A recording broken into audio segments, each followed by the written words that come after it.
Hey, what's up, everyone? So, this is going to be the 86 opening that I'd like to share with you.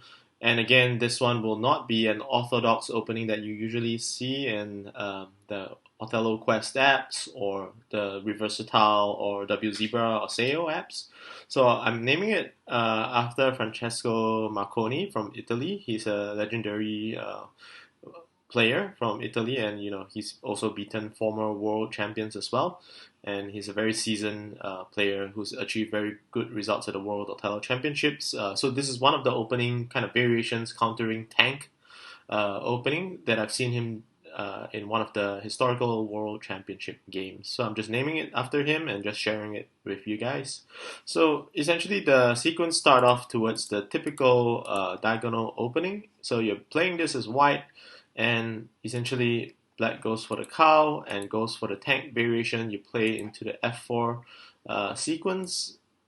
Black just jumps into g5, which is the typical tank sequence. You go into the standard g4, and black goes for the best c3. So typically over here, among most players who play this white diagonal counter against the black tank, you always see that white either plays c6 or g3. You almost never see people venture out of these moves. And of course, this particular variation is a bit special because it does venture out of these two moves, which is the usual one. So e2 is essentially the move over here, which I kind of played it out myself and realized that, hey, it actually kind of makes sense because it reduces the options that black has a lot more than the other two moves.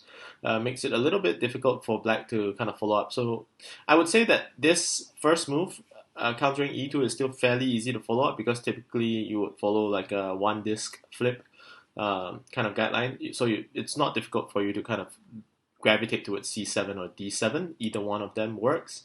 Jump into the center, and black jumps into the center cross. You take the center. So over here, maybe it becomes a little bit more tricky for black to kind of find a5 perhaps, because you probably don't want to flip so many discs in one direction. So this is one of the areas that I found it a bit counterintuitive for black to follow up.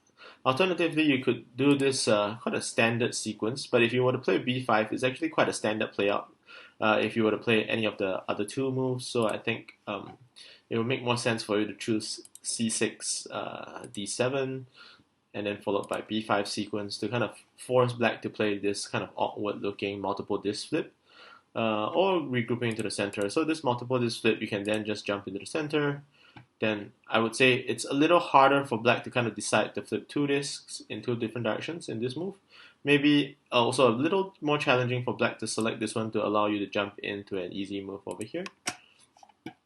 But of course, yeah, black could wrap around over here. So I would say that this particular variation is kind of useful to kind of give some element of surprise for your opponent who is typical of playing black cow to tank opening. So this is something that you might want to think about if hopefully this particular variation helps your game.